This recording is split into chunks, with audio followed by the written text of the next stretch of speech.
এখন আমি তোমাদেরকে দেখাবো পিকো করব কি করে। তো তার জন্য এই যে শেপটা আছে এই শেপটা আমি নিয়েছি, আর এই যে শেপটা আছে এই শেপটা খুলে নেব, নিয়ে এই শেপটা লাগাবো।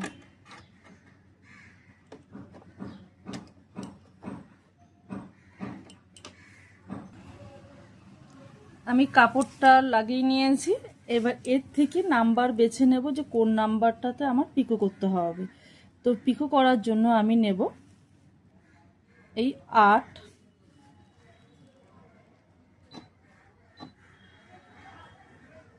এই যে চলে আসলো। আমি এবারে পিকো করা শুরু করব।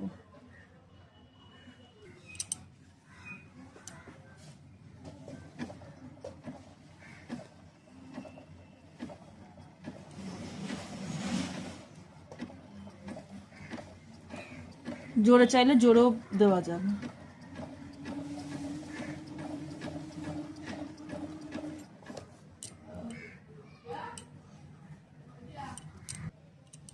দেখো কত সুন্দর পিকোটা হচ্ছে।